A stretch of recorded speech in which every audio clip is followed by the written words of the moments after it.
You look like you really need a hug. The voice floated through the icy hush of Central Park, gentle yet unmistakable. Marcus Carter turned his head, dragging himself out of the heavy fog inside his chest. A small black girl stood in front of him, cheeks flushed red from the cold, one glove missing. Her curls were tucked under an oversized knit beanie, and she stared up at him with calm, unwavering eyes.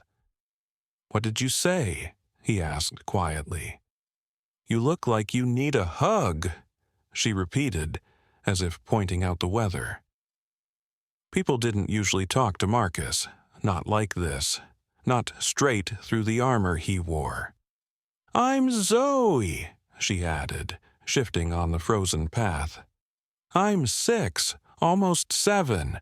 My mom says hugs don't fix everything," Zoe continued matter-of-factly, "but they help a lot." Marcus let out a soft, surprised breath that almost became a laugh. "That's pretty wise," he said. "I'm older than I look," she grinned. "On the inside." Zoe glanced down at her wrist, where a colorful yarn bracelet sat, threaded with cheap plastic beads. After a moment, she unclasped it carefully and held it out. "You should wear this. It helps when I'm sad." Marcus stared, unsettled by the generosity. The bracelet was clearly handmade, edges fuzzy, colors uneven but bright. It looked precious, like something she'd refuse to lose. "I can't take that," Marcus protested gently. "It's okay," she insisted, gently sliding it over his leather glove. "I can make another. You look like you need this more." The bracelet sat awkwardly against his tailored wool coat and expensive watch, but somehow it felt right. "I'm Marcus," he said quietly. "Nice to meet you, Zoe." She beamed. "Want to meet my mom? She's right there." Zoe pointed toward a bench near the winding path. A woman sat there bundled in a heavy coat, watching Zoe with the intense focus of someone who'd lost too much already. A paper grocery bag rested at her feet. Her face looked tired, but her posture was alert, ready to move. "Come on," Zoe said, grabbing his hand. Marcus let himself be led, absurdly aware of the situation. A 40-something CEO being dragged through the snow by a nearly 7-year-old stranger. Yet something about Zoe's presence made it impossible to retreat. As they approached, the woman stood up, eyes flicking from Zoe to Marcus. "Zoe," she said, voice firm but not harsh. "We've talked about wandering off." "I didn't go far, Mama," Zoe protested. "He looked like he needed somebody." The woman's gaze settled on Marcus, cautious but civil. "Sorry if she bothered you," she said. "She's very forward." "It's all right," Marcus replied, his tone gentler than usual. "She's special." The woman studied the bracelet on his wrist, then his face. "She doesn't give those to everyone," she said quietly. "Only when she really means it."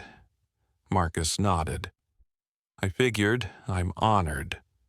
After a moment, she gestured toward the bench. "I'm Lena," she introduced herself. "Would you like some coffee? It's cheap instant, but it's hot." Marcus nodded, unexpectedly grateful. They sat. She poured from a battered thermos into a plastic lid, steam curling into the cold afternoon air. Zoe nestled between them, cradling a small cup of cocoa. The coffee was harsh and overly sweet, but it warmed Marcus's hands. "You're not a regular park bench guy," Lena observed after a beat. "No," Marcus admitted. "I live a few blocks up, West End Avenue." Her eyebrows rose slightly. "Didn't picture you as the bundled up alone in the park type." Marcus gave a small shrug. "Today's an exception." "Anniversary?" she asked softly. He blinked. "What?" "You've got that look," Lena said. like you're remembering something that hurts more on certain days. He hesitated, eyes drifting toward the frozen lake. 4 years ago, I lost my wife and son. Car crash. Lena's breath hitched, forming a faint cloud in the air. I'm sorry, she murmured. I think I might have been there that night, at Midtown General. Marcus turned slowly. You? I used to work in the emergency department, she said. There was a wreck that night. Mother and boy, both critical. She wore a little locket on a thin chain. His pulse spiked. Silver chain, gold clasp, he asked hoarsely. Yes, Lena whispered. That's them, Marcus said, his voice tight. You were there? She nodded. I didn't know who the husband was. It was chaos, but I stayed with her as long as they let me. Something hot and aching rose in Marcus's chest. Thank you.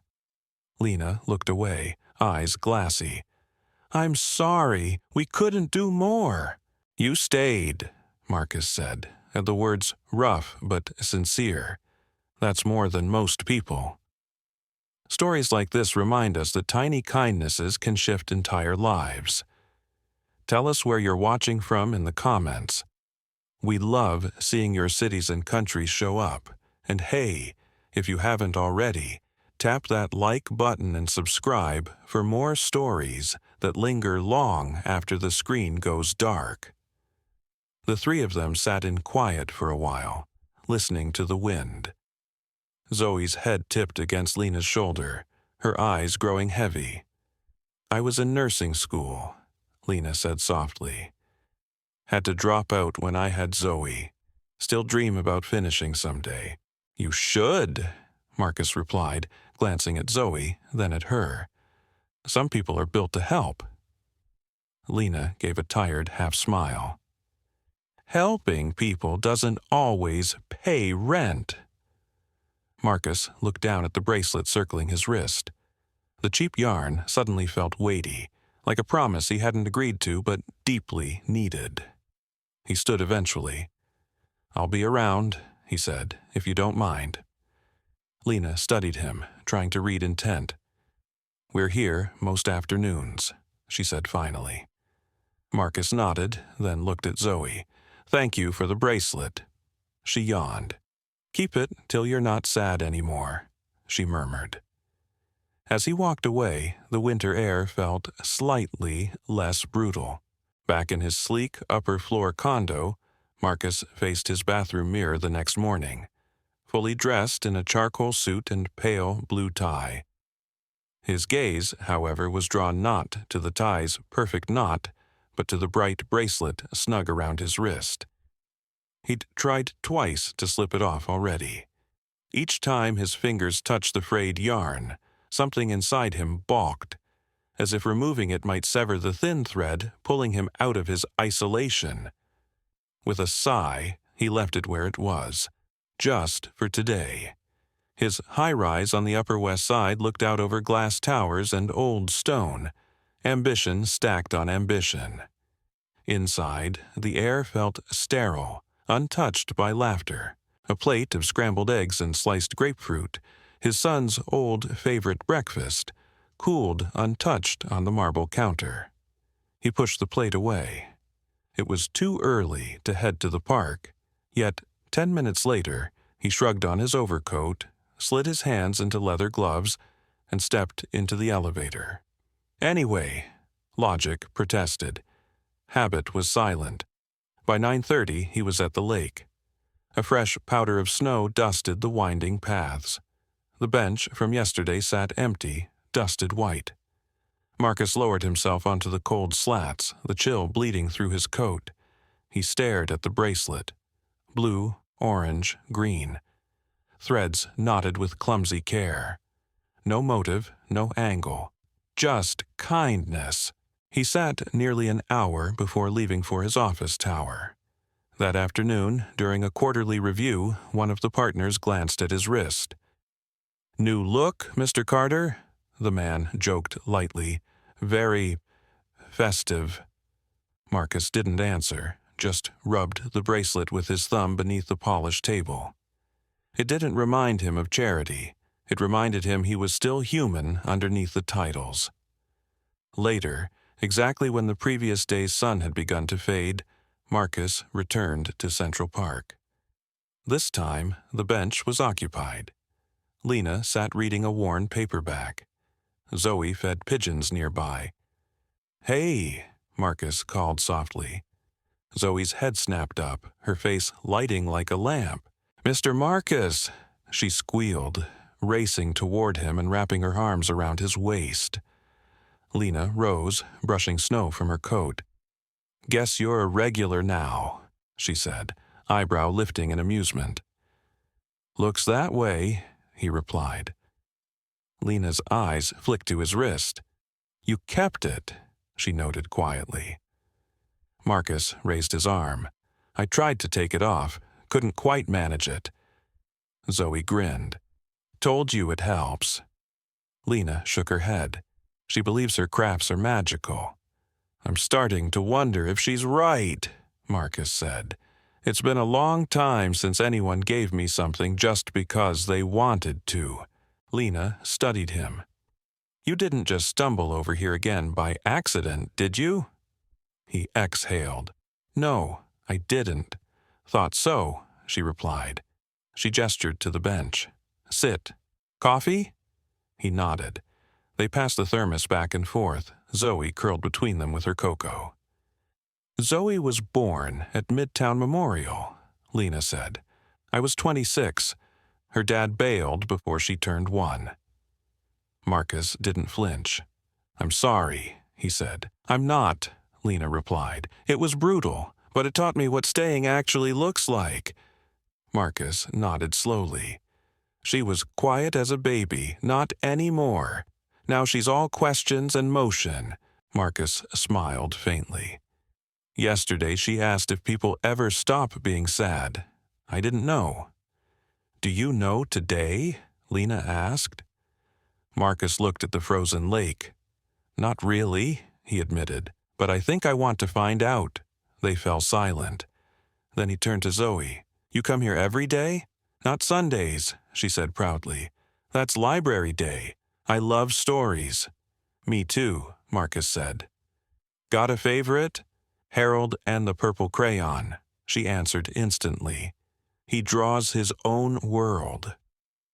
Marcus's lips twitched. Good choice. A gust of wind swept through, and Lena tightened Zoe's coat. Her eyes flicked toward the playground. "Want to take her over?" she asked. "I'll pack up our stuff."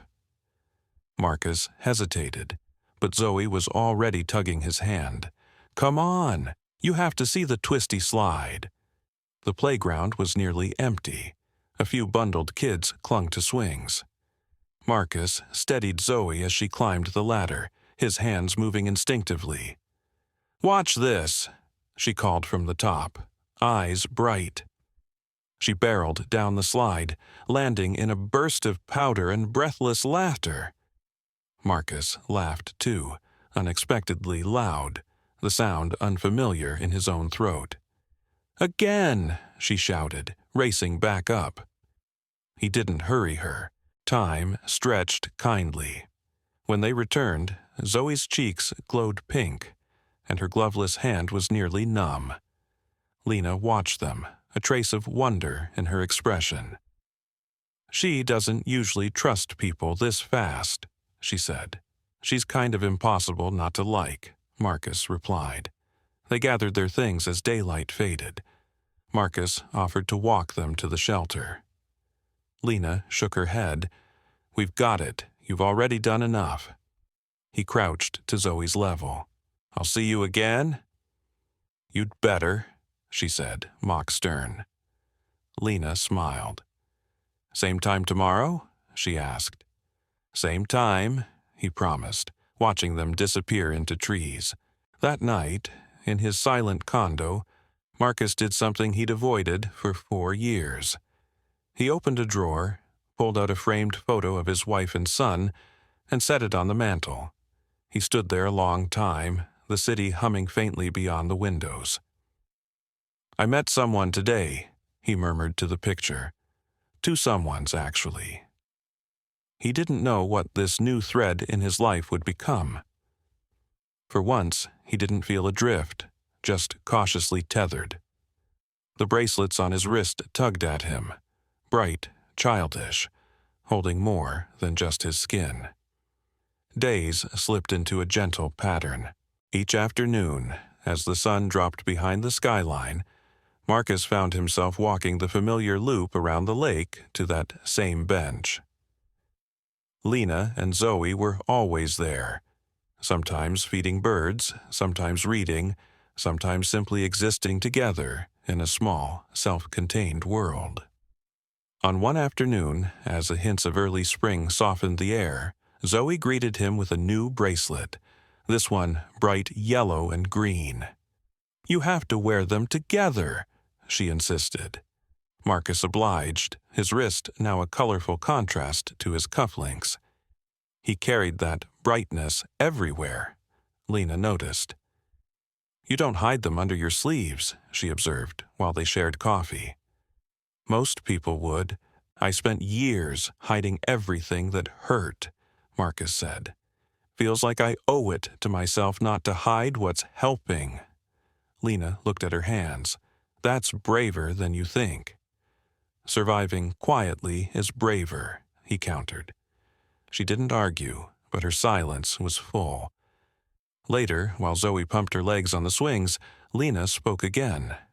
"Saw your picture yesterday," she said. "Business section. Marcus Carter, CEO of Carter & Rowe Capital." He exhaled. "I was wondering when that'd happen." "I recognized your face first," she admitted. "Didn't connect the name until I read the caption." "Most people know the company, not the person running it," he said. "Does it change anything?" She considered. "Not really, but it explains the suit." They both laughed, tension easing for a moment. Then her expression sobered. "I looked up the accident," she said carefully. Marcus tensed. "I wanted to be sure it was the same night. At the ER, I didn't know who you were, but I remembered your wife and little boy." Marcus said nothing, so she continued gently. "She had a wedding band with something etched inside," Lena said. "I kept tracing it when we couldn't find her ID." Marcus swallowed. "It says, 'Still forever wouldn't be long enough.'" Lena nodded. "That's what I saw." Silence settled, heavy but reverent, like a moment in a chapel. "I stayed with her," Lena whispered, voice trembling, "until she was gone. I thought someone should be there." Marcus's eyes burned. "Thank you," he said, words breaking. "I never knew what those last hours were like. It means more than I can explain." Tears shone in Lena's eyes, too. "I've never told anyone that," she admitted. "Not really." They sat without speaking, Zoe's laughter drifting over from the swings. "She was kind," Lena added. "Scared, but calm somehow, brave." Marcus closed his eyes. "She was the best person I knew." Lena hesitated, then laid her hand over his. A week later, Marcus invited them to a cramped cafe off Columbus Avenue. It wasn't fancy. Checkered floors, laminated menus, waitresses who knew regulars by name. Zoe attacked a grilled cheese and tomato soup like it was a feast, while Lena ordered nothing more extravagant than coffee and a BLT. Marcus watched them, struck by how full the small space felt. Zoe's giggles over floating croutons, Lena's habit of wrapping both hands around her mug, the quiet way they shared glances. It all hummed with a kind of connection he hadn't realized he missed until it was in front of him. Walking them back afterward, Zoe skipping between them, Marcus turned to Lena. "Do you still want to finish nursing school?" he asked. She blinked. "I think about it every day." "So, what's in the way?" "Money, time. being almost 30 and starting over, fear of failing. "You're not too late," he said. She shook her head. "I can't take help like that. It would feel wrong." "This isn't pity," Marcus replied softly. "It's an investment in someone who stayed when it counted." She met his gaze. "You don't have to fix my life." "I know," he said simply. Zoe tugged his sleeve. "Can we get hot chocolate?" "Only if we drown it in marshmallows," Marcus teased. That night, instead of zoning out in front of the TV, he sat by the fire with his late wife's old journal open on his lap. He flipped through pages filled with everyday scribbles. Birthday notes, grocery lists, messy hearts. Tucked in the middle, he found a page he'd forgotten. Her handwriting. "If I'm ever gone, please don't shut down.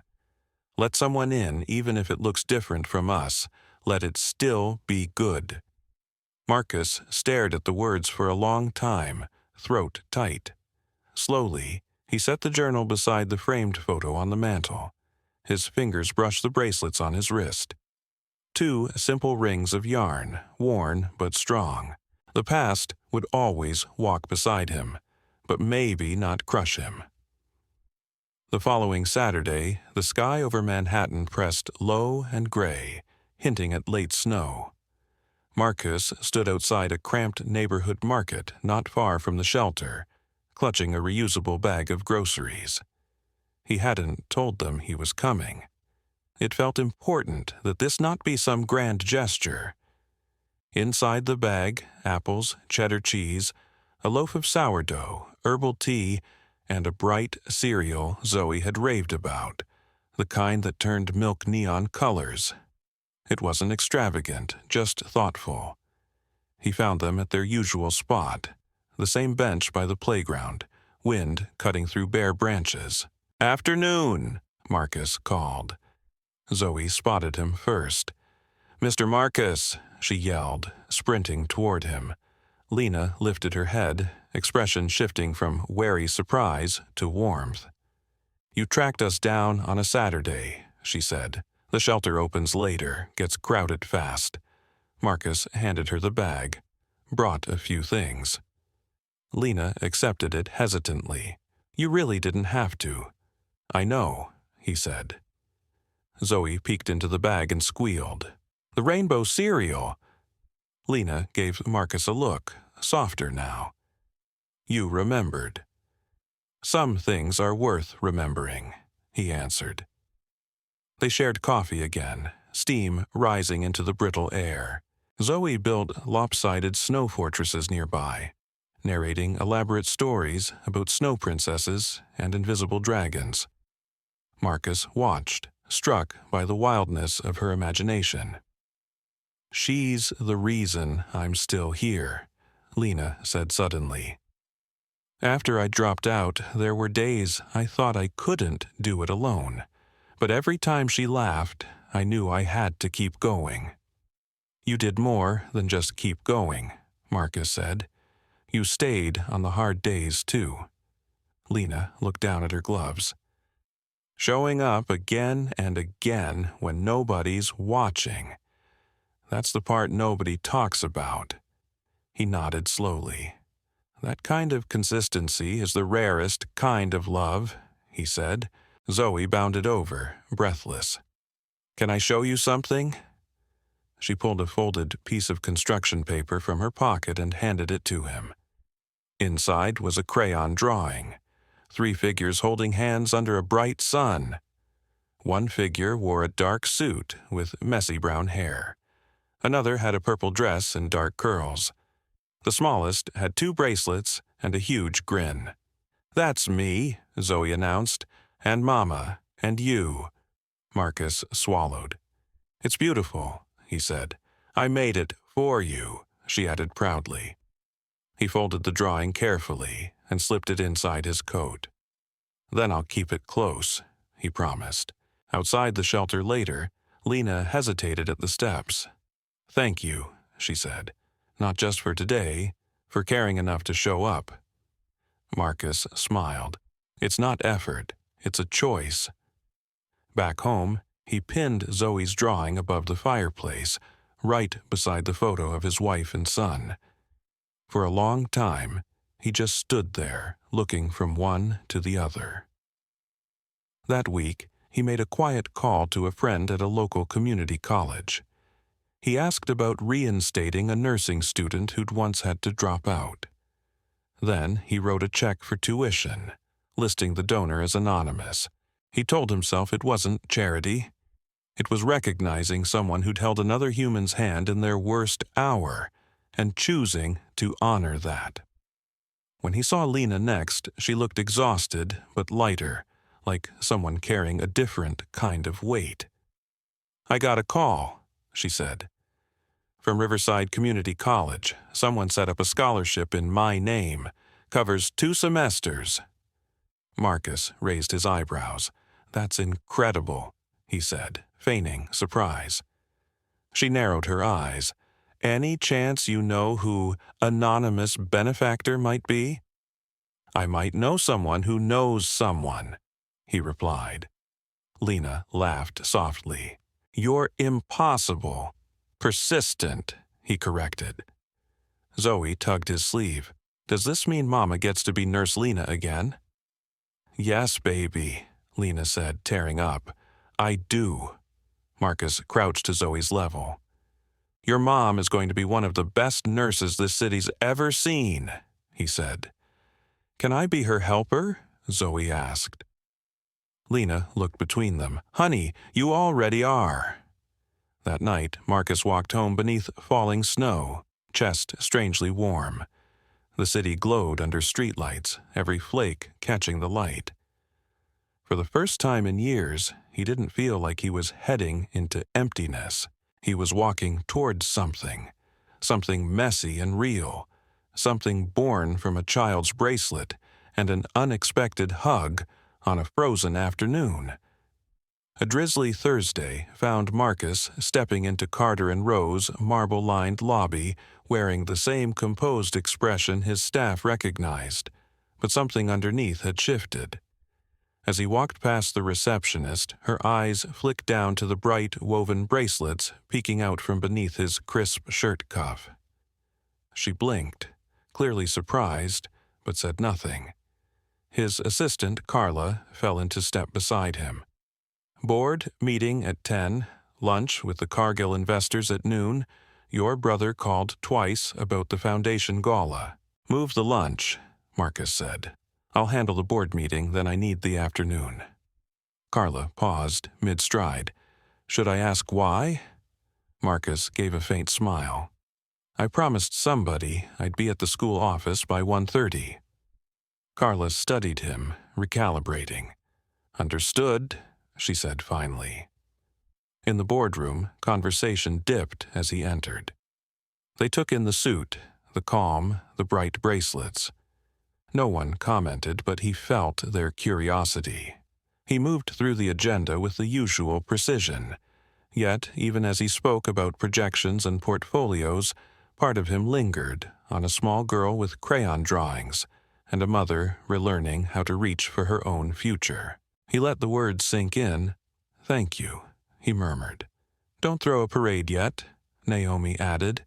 "This isn't the finale. She might go public. She might sue. But the narrative changed. You're no longer the confused relic." "I never was," Marcus said. "Now they know." After hanging up, he walked to the front parlor and sat. Morning light poured through tall windows, stretching long shadows.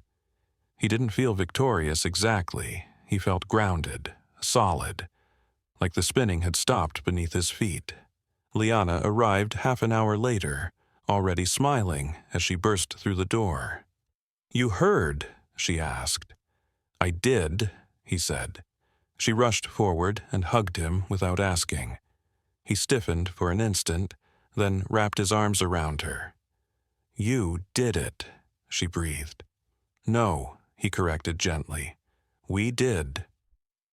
They celebrated with vanilla milkshakes and grilled cheese delivered from a nearby diner that had stood since the 60s. Marcus hadn't eaten from there in decades, but Lena insisted it was the only fitting choice. "Old place, warm food, no fancy silverware," she said, grinning, as they sat on the back patio while the city hummed in the distance. "Feels right." She squeezed his hand as they walked into a small office lined with children's artwork. The teacher, Mrs. Blake, a woman in her 60s with kind eyes behind reading glasses, greeted them with a surprised but welcoming smile when Marcus introduced himself as a family friend. "Zoe is remarkable," Mrs. Blake said once they sat. "Bright, curious, incredibly compassionate. She comforts other kids when they're upset. She's a natural helper." Marcus nodded, pride warming his voice. "That sounds like her." Mrs. Blake hesitated. "There is something else, though."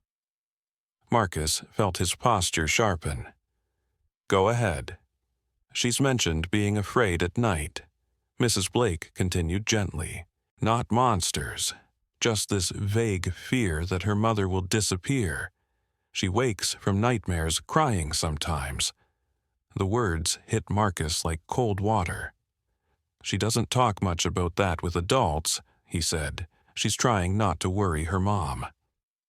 After the meeting, Marcus walked with Zoe through the drizzle, holding her backpack while she jumped over puddles. He didn't mention the dreams. Instead, he asked about her favorite library books, which kids she liked sitting next to, and which lunchroom pudding was gross. She answered with dramatic seriousness. That evening, he met Lena on the shelter steps. Her shoulders drooped from the long orientation, but her eyes gleamed with purpose. "How was it?" he asked. "Overwhelming," she said. "In a good way, like I'm waking up an old part of myself." "Zoe's doing great," he told her. "But she's having some rough nights, bad dreams about losing you." Lena's expression softened painfully. "I know," she said. "She clings to me sometimes like I'll vanish. I keep telling her we're okay, but I can't fix everything." "You're doing more than enough," Marcus said firmly. "She feels you staying." They walked a few steps down the block together. "You skipped a big lunch today, didn't you?" Lena asked. Marcus shrugged. "The company runs fine without me for an afternoon. Zoe doesn't." Lena let out a quiet laugh. "Still," she said, "thank you. You're changing her world." "She changed mine first," Marcus answered. After a pause, he added, "Have you thought about moving out of the shelter permanently?" Lena stiffened. "James, Marcus," she corrected herself, flustered. "I can't just—" "I have a small, furnished studio near the park," he said. "It's been empty for years. No strings." "You know how this sounds, right?" she asked, folding her arms. "Like some wealthy guy rescuing the poor single mom." "I get it," he said calmly. "That's why I'm saying it carefully. You and Zoe deserve a door you can lock at night. That's all this is." She studied him, searching his face for something unspoken. Finally, she exhaled. "Let me think about it," she said. "That's all I'm asking," he replied. That night, Marcus drank chamomile tea by the window, watching headlights thread through the wet streets while his thoughts lingered on a tiny apartment. He didn't need spreadsheets to know he was changing. It wasn't just the bracelets or the new routines. It was the way Lena met life head-on, the way Zoe trusted despite every reason not to. He remembered a line from his wife's journal. "Real love isn't loud. It listens. It shows up again and again." "That's what I'm trying to do," he murmured. A few days later, he stood outside a modest brownstone walk-up near 86th Street, holding a simple set of keys, one for the front door, one for the tiny lobby mailbox. When he placed them in Lena's hand that evening, they both understood the weight. The studio upstairs had once housed visiting consultants. Now it smelled of fresh paint and faint lemon cleaner. It wasn't luxurious, but it was safe, warm and wholly theirs, for as long as they needed. Zoe darted inside, her small boots leaving wet marks on the floor. "Can I pick my bed?" she asked. "There's only one, baby," Lena said. "Then we share," Zoe declared. They ate pizza cross-legged on the floor that night, toasting with sparkling water in mismatched cups. It felt sacred. The week that followed was fragile and beautiful. Marcus visited often, sometimes with groceries, sometimes to help Zoe read, sometimes just to sit with Lena in the quiet glow of a cheap lamp.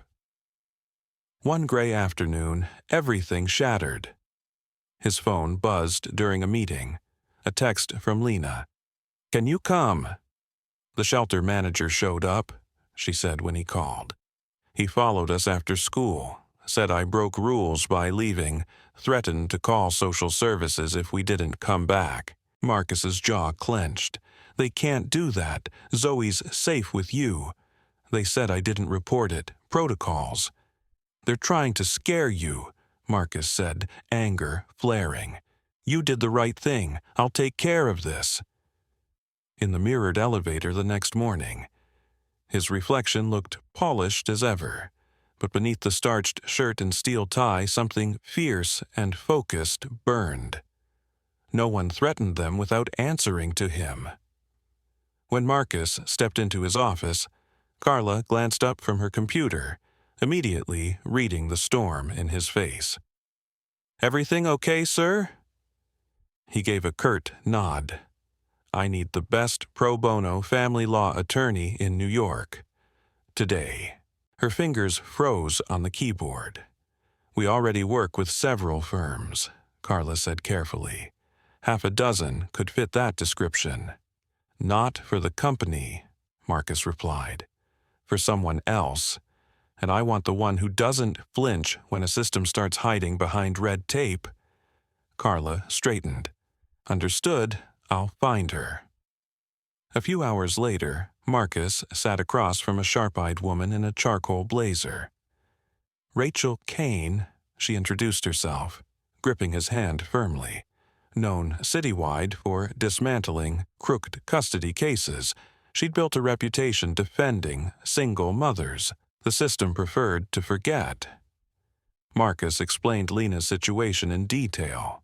"She's now living legally in a private apartment?" Rachel asked, flipping through notes. "Leased, safe, no cost to her." "Exactly," Marcus answered. "And the shelter's threatening to report her for leaving. They're claiming she violated procedure, undermined their process, whatever that means." His voice tightened on the last word. Rachel's expression hardened. "Typical. They don't want to lose headcount. Their funding depends on bodies in beds, not actual safety." Marcus's jaw clenched. Rachel leaned forward. "I can file for a protective injunction. Keep child services from harassing her while we formalize everything. But I'll need her full story." "She'll talk," Marcus said without hesitation.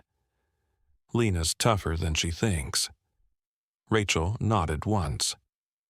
"Strength doesn't make you invisible to targeting," she replied.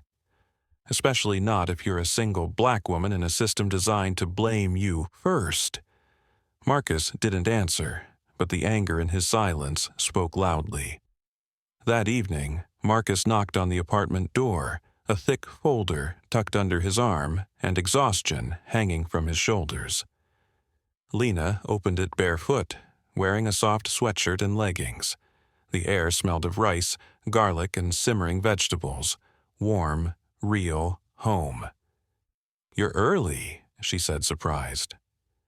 "I brought backup," he answered. He shifted aside so Rachel could step into view. Lena's posture tightened, not with hostility, but instinctive caution. "Lena, this is Rachel Kane," Marcus said. "She's a family attorney, one of the best in the city. I asked her to help." Lena folded her arms. "I didn't ask for a lawyer." "I know," Marcus said gently, "but you shouldn't have to face this alone." Rachel stepped forward, voice calm but firm. "Miss Ortiz, I understand the shelter has been trying to intimidate you. I've seen this exact playbook. We can push back, but I'll need everything. Even the parts you'd rather forget." Lena glanced toward the small table where Zoe sat coloring, humming to herself.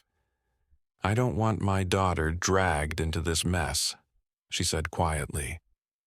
"She won't be," Rachel assured her. "Not if we do this right." They moved to the table. Marcus poured tea.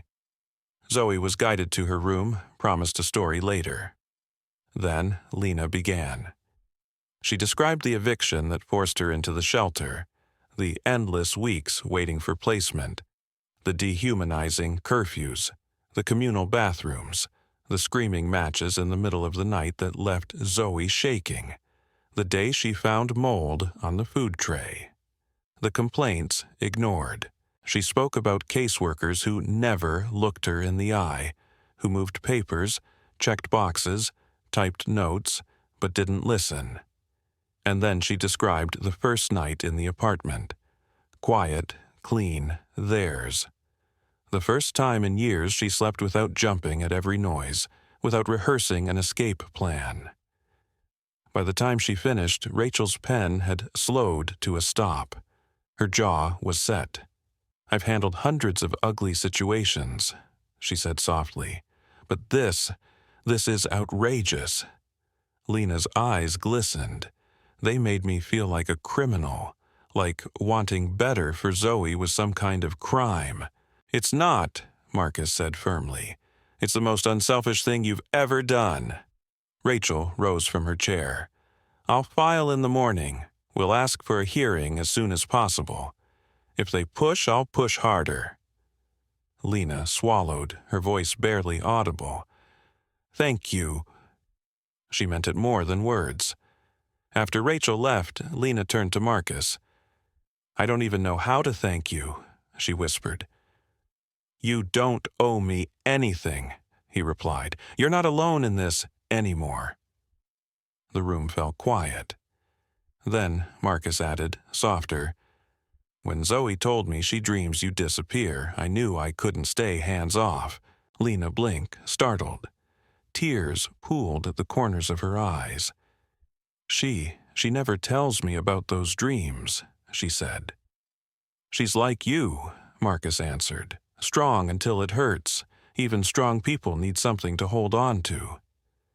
Lena's fingers brushed his hand, just once, a fleeting, grateful touch. Later that night, after Zoe finally drifted off, they sat in the small living room, the city's noise muffled by old walls. Lena pulled a worn photo from a book, her holding a newborn Zoe in a hospital bed, both exhausted, both glowing. "She saved my life," Lena whispered. "I didn't realize how much I wanted to stay until I saw her." Marcus leaned back, staring at the ceiling. "I didn't know how much I wanted to feel anything again until I met you two," he admitted. Lena studied his profile. "Do you ever wonder if your wife would understand all this?" she asked softly. "You helping us? Being here like this?" Marcus sat quietly for a long moment. "She left me a note once," he said finally. "Said if anything ever happened to her, I shouldn't lock myself away. Told me to let someone in, even if it didn't look like what we'd had." His voice went rough on the last words. Lena smiled faintly.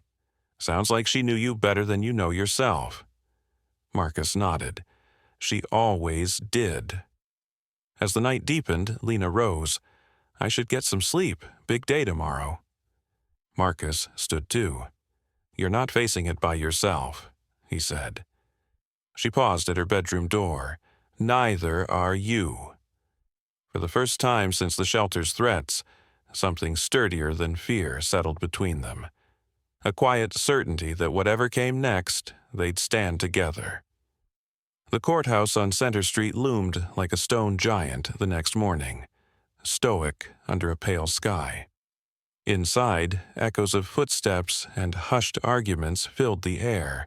Marcus waited near the entrance, dressed in a navy suit that felt less like armor and more like a promise. Beside him, Lena paced slowly, clutching a folder stuffed with forms, letters, notes. Her life reduced to documentation. Zoe wasn't there. A neighbor upstairs had promised cartoons and pancakes. Today isn't for her, Marcus had insisted. Today, we handle the grown-up fight. Rachel arrived just before the hearing, her expression composed, eyes sharp. Judge Hartman's on the bench, she said. Fair, no patience for theatrics, likes facts, hates excuses. Lena inhaled shakily. Do we actually have a shot? We have more than a shot, Rachel replied, meeting her gaze. We have the truth and a paper trail. In courtroom 4B, harsh fluorescent lights buzzed overhead. A representative from the shelter sat opposite them, hiding behind a stack of neatly organized documents and an expression of practiced concern. His argument was clinical. Lena Ortiz had vacated her assigned shelter placement without proper authorization, violating state-managed housing protocols. Her move, he claimed, disrupted occupancy records and undermined procedural safeguards. Safety, he implied, was not the issue. Procedure was. The words made Lena's stomach twist. Marcus's hands curled into fists. Rachel rose, her voice level.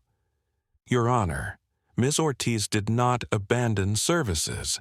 She transitioned into safe, private housing freely offered, with no financial obligation and no coercion. She notified the shelter within 48 hours. This is not neglect. This is initiative being punished by bureaucracy. Judge Hartman studied the file. Ms. Ortiz has a child, correct? The judge asked. Yes, Your Honor, Rachel answered. A 7-year-old daughter, Zoe. She's thriving in school, up to date on medical visits, and currently living in a secure, stable environment. The judge turned her attention to Lena. Ms. Ortiz, why didn't you request clearance first? Lena stood, knees unsteady but voice clear. Because clearance takes weeks, sometimes months. There were roaches in the shelter kitchen, fights almost every night. My daughter heard screaming through thin walls. When someone offered us a clean, safe place, I chose my child instead of waiting for permission. The judge was silent for a moment, then looked toward the shelter representative.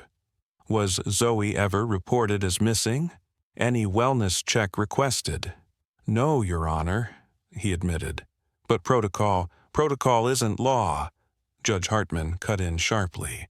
And it certainly isn't a substitute for common sense. A low murmur rippled through the courtroom. Marcus watched Lena, pride swelling in his chest. She stood straighter than he'd ever seen her, shoulders squared, eyes steady. She didn't look like someone who needed saving. She looked like someone who had survived. After a few more tense exchanges, the judge leaned back in her chair, decision made. I've reviewed the statements and evidence, Judge Hartman said. I see no indication of abandonment or endangerment. Ms. Ortiz acted reasonably and in the best interests of her child. Lena's breath caught. Furthermore, the judge continued, this court issues a protective order preventing retaliatory or punitive action against Ms. Ortiz or her daughter without prior judicial approval. Rachel finally allowed herself a brief smile. Lena covered her mouth, tears spilling over. Marcus closed his eyes for a second, letting the relief crash through him like a wave. When they stepped outside into the daylight, the city looked different. Brighter, sharper, more possible. I can actually breathe, Lena whispered. You've earned that breath, Rachel replied. Marcus turned to the attorney. Thank you, he said. Really? Rachel gave a small nod.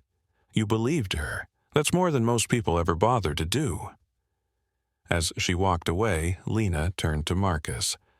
I honestly didn't think we'd win, she admitted. You didn't just win, Marcus answered. You proved they don't get to define what's right.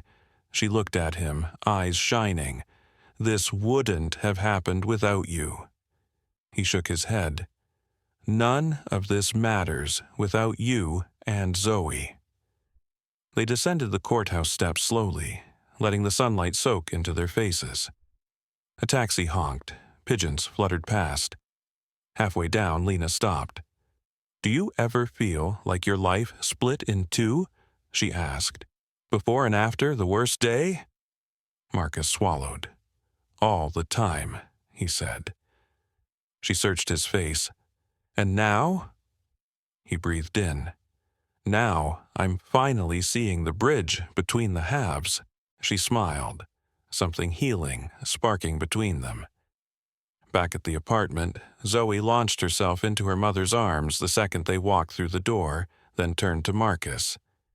Did the judge wear a robe? She asked eagerly. She did, Marcus said. Was it like on TV? Better, Lena answered, because we walked out together. That night, they sat around the small table with steaming bowls of chicken soup and crackers, Zoe's pick.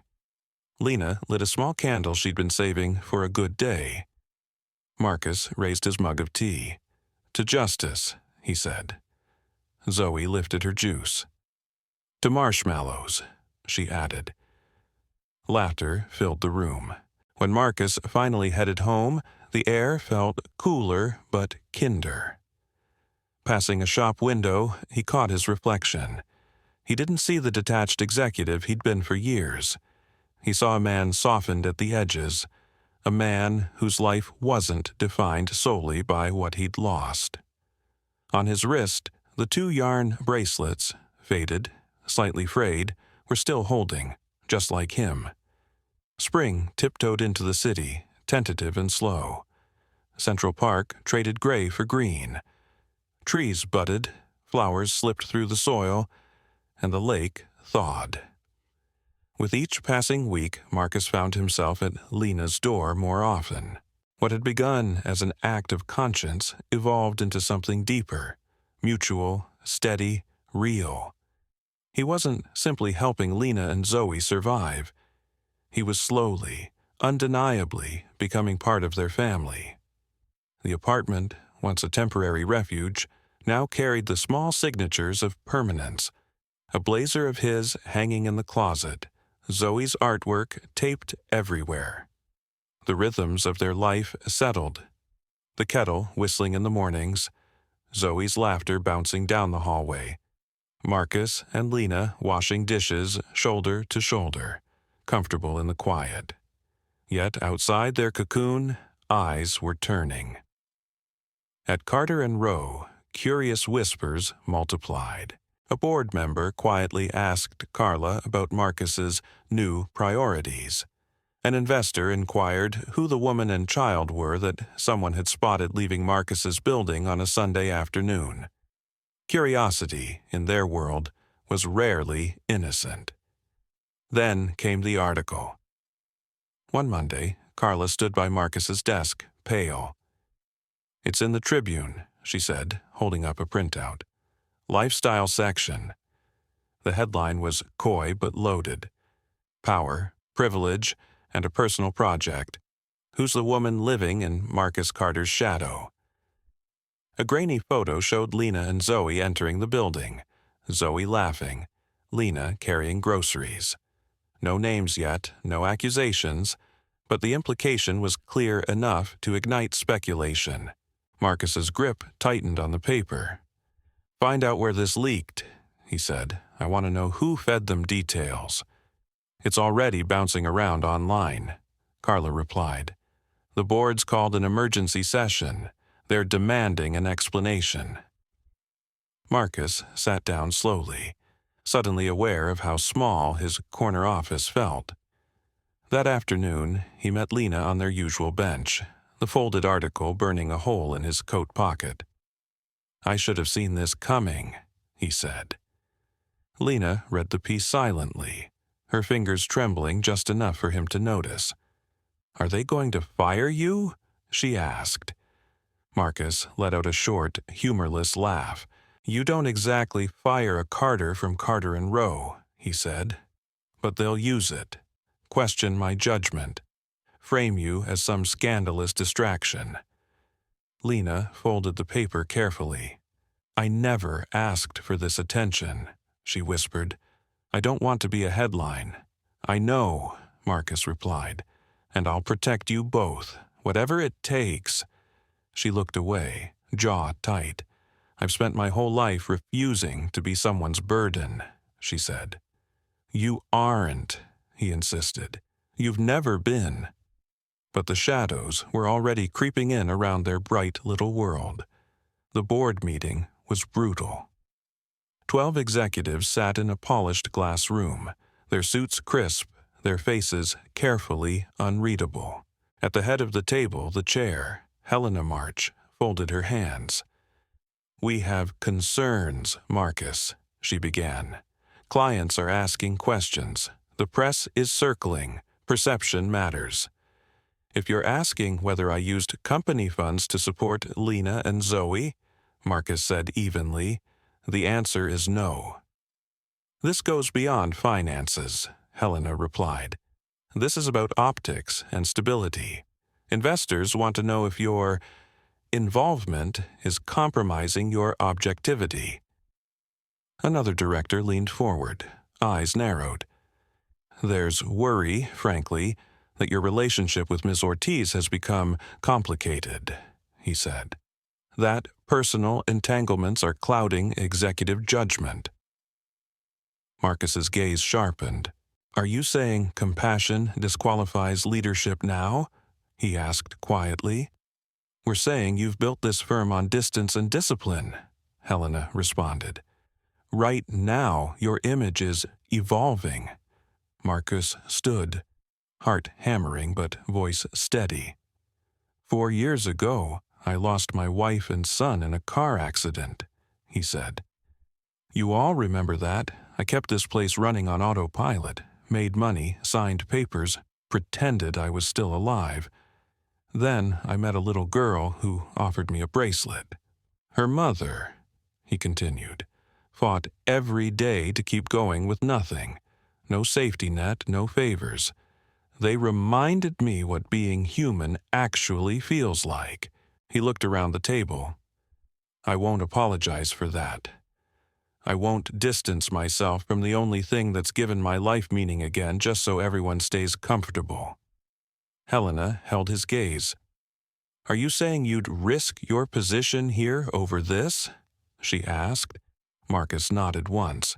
If basic decency is a liability now, he said, then yes, I'll risk it. Without waiting for a response, he walked out, adrenaline surging, afraid, but clearer than he'd felt in years. That night, he told Lena everything. Her face drained of color. You can't lose your company because of us, she said. I'm not losing it, Marcus replied. I'm choosing not to sell my soul to keep it. She searched his expression for doubt and found none. I never wanted to be the reason, she whispered. You're the reason I'm standing upright instead of just existing, Marcus said quietly. They sat in heavy silence, not empty, but thick with honesty and fear. Finally, Lena asked, So, what happens now? Marcus reached into his pocket and unfolded a drawing Zoe had made, 3 stick figures under a blazing sun. Now, he said, smoothing the paper, we keep moving, one step at a time. Lena's lips curved. I can walk with that, she murmured. 3 days later, the news broke. Marcus Carter was stepping down as CEO of Carter and Row Capital. Speculation exploded. Burnout, scandal, secret deal. But the truth was simpler. He wasn't stepping back. He was stepping toward a different life. The apartment grew quieter without his constant calls, but somehow more alive. Marcus cooked more. Zoe taught him ridiculous dances from kids' videos. Lena studied late for her nursing coursework.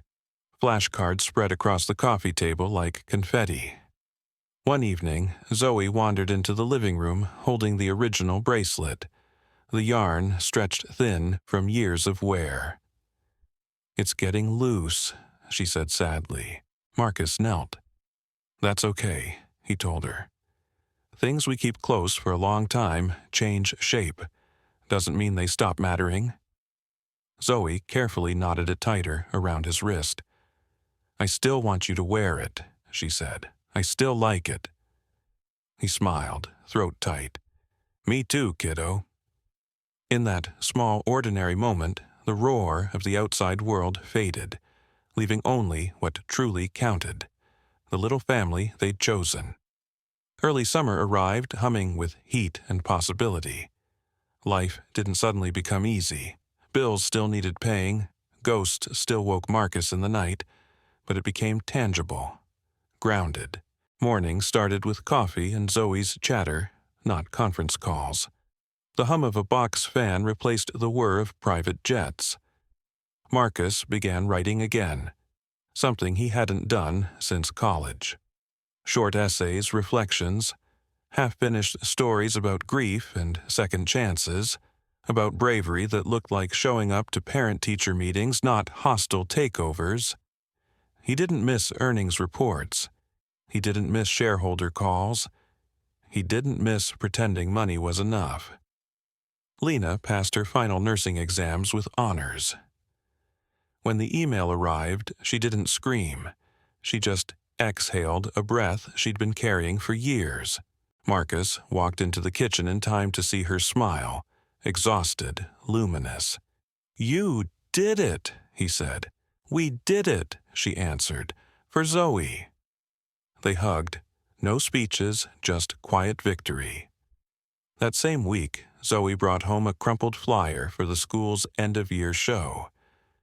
"We're doing a play," she announced. "I'm a sunflower." Lena kissed her cheek. "You've always been one," she said. Marcus immediately marked the date on the calendar. "Front row," he promised. "Loudest claps." The night of the performance, the small auditorium buzzed with parents and restless kids. Marcus sat beside Lena, clutching a ridiculous bouquet of daisies. When Zoe appeared on stage in a cardboard petal headdress and yellow shirt, his chest ached with pride. She spoke her line clearly. "Even when it rains, the sun's still there." The audience applauded. Zoe scanned the crowd until she found them. When she spotted Marcus and Lena waving, her whole face lit up. The flowers in Marcus's hand suddenly felt weightless compared to the joy pounding in his chest. Afterward, they smothered her in hugs and took too many pictures. A few days later, the three of them strolled through Riverside Park. Zoe ran ahead chasing bubbles from a street vendor, barefoot in the grass. Lena walked slowly beside Marcus, her arm linked through his. "Everything still feels fragile," she admitted, "like one gust of wind could knock it all over." "Maybe that's because it is," Marcus said. "But fragile doesn't mean weak. It means we handle it with care." She studied him. "What about your next chapter?" she asked. Marcus sighed. "I've been thinking about starting something new, not another firm, a foundation. For people like you and Zoe, families shoved to the edges because no one's looking down to pull them up," he continued. Lena stopped walking. "You're serious?" "Already filed the paperwork," Marcus admitted. "I'm calling it the Bridge Initiative." Her eyes softened. "Like what you said outside the courthouse.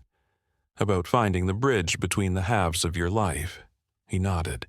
"This time, I want to be that bridge." They sat on a bench as Zoe ran back, breathless. "Can we get ice cream?" she asked. Marcus stood. "Only if I'm allowed 2 scoops." Zoe gasped. 3. Lena rolled her eyes. 1 each, she decreed, laughing as they headed toward the cart. A sudden warm shower spilled from the sky, soaking the park in seconds. They ran, but not away from the rain, through it, shouting and laughing. Marcus held his jacket over Zoe's head while Lena grabbed his hand. Their shoes squeaked, their clothes clung, and somehow they'd never felt more alive. Weeks passed, the apartment filled with new plants. Zoe insisted they adopt, and stacks of medical textbooks Lena devoured. Marcus converted the tiny storage room into a modest office. A desk, a lamp, a corkboard covered in photos, scribbled ideas, and Zoe's stars cut from construction paper.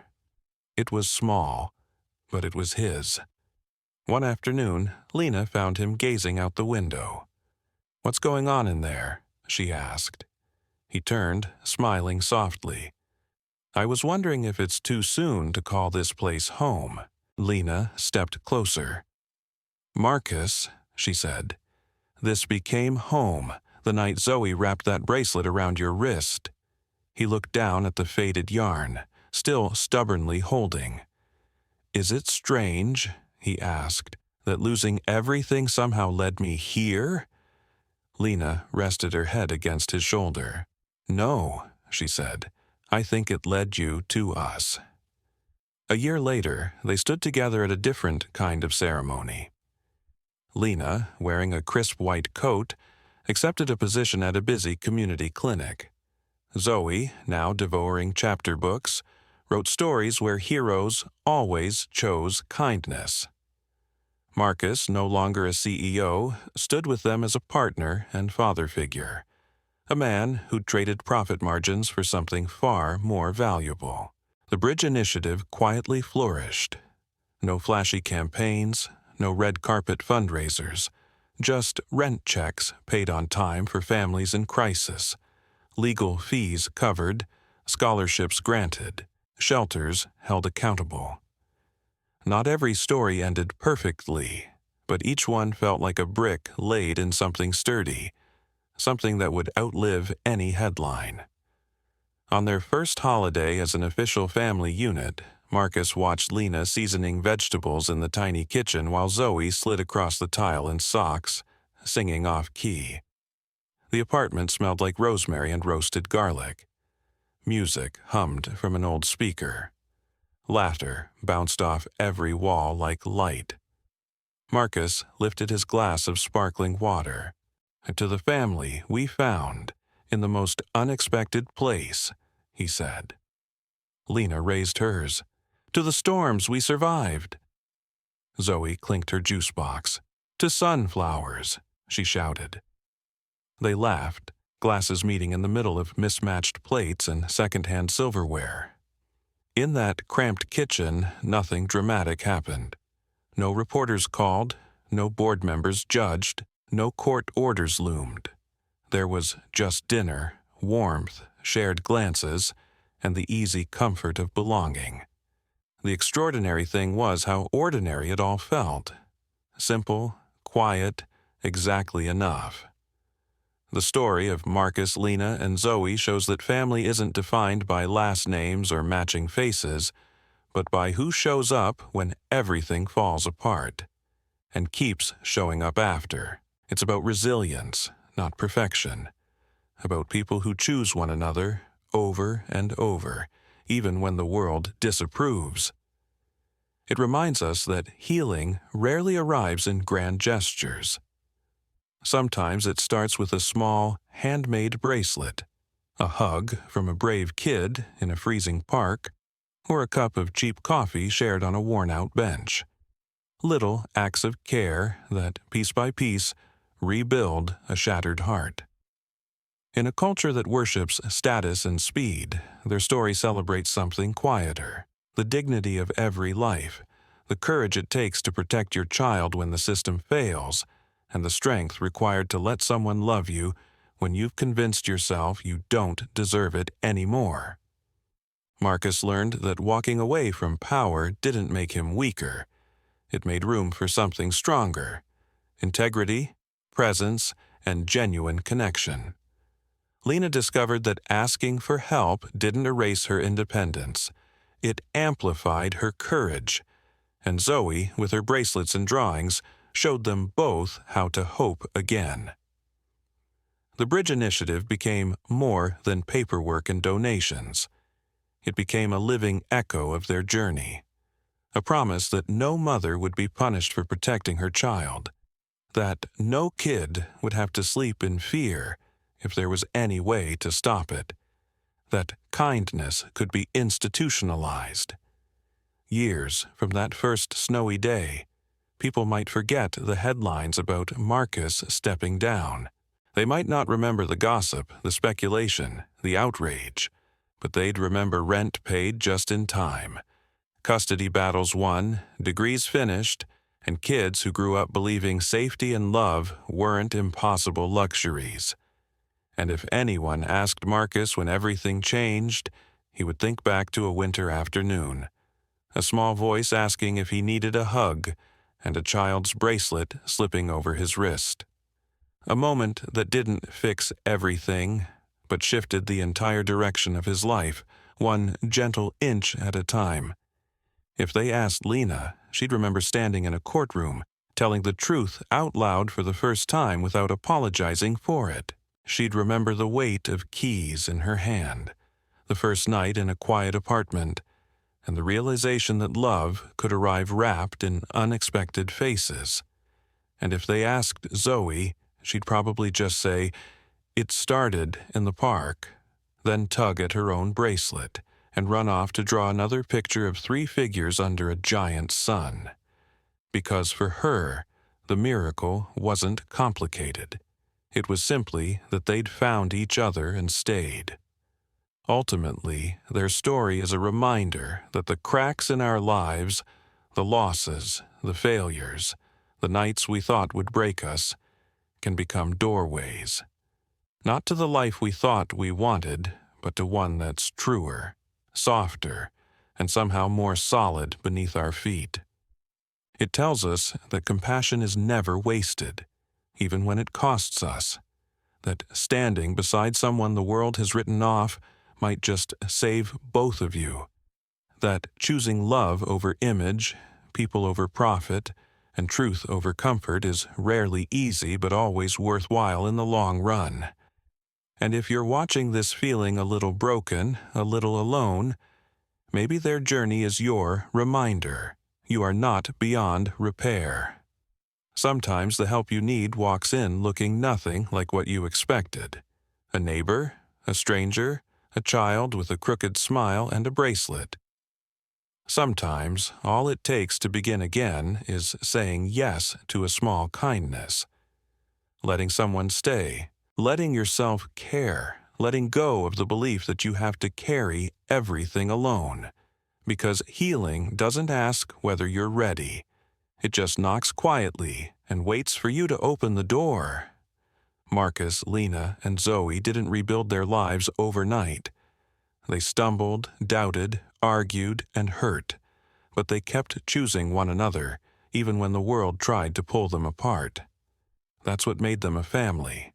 Not perfection, but persistence. Not blood, but the bond of shared survival and chosen love. So wherever you are, whatever you've lost, remember this: your story isn't finished. The worst chapter is not the final page. There are still people you haven't met yet who might change everything. A future friend, a mentor, a child whose simple generosity can reroute your whole life. Maybe your bridge between before and after is closer than it looks. Maybe it's one honest conversation away, one act of courage, one moment of saying, "I need help," or "You can stay," or "I believe you." The world doesn't get better in sweeping gestures. It heals in small, faithful choices. In the end, this story is a testament to rebuilding after loss, not by erasing the hurt, but by honoring it and still choosing love anyway. Because sometimes the most powerful miracles don't arrive with fanfare. They show up as a hug in the cold, a bracelet on your wrist, and a door that finally opens. Chosen family heals what loss breaks.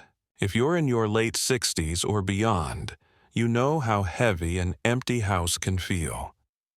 Marcus had money, a high-rise view, and a heart frozen in place, until a girl's hug and a yarn bracelet pulled him back toward life. Simple dinners, school events, and rainy walks didn't erase grief, but they quietly proved that love can begin again, even after loss. Friends, after hearing how a simple hug in Central Park slowly rebuilt Marcus's life, I'd love to hear from you. Have you ever had a small act of kindness, a visit, a phone call, a grandchild's drawing, that pulled you through a dark season? What did it mean to you, especially at this stage of life? Share your story in the comments, tap the like button, and subscribe to my YouTube channel so we can keep sharing hope and strength together. Tell me where you're watching from and what lesson this story reminded you of from your own journey. And don't forget to turn on the notification bell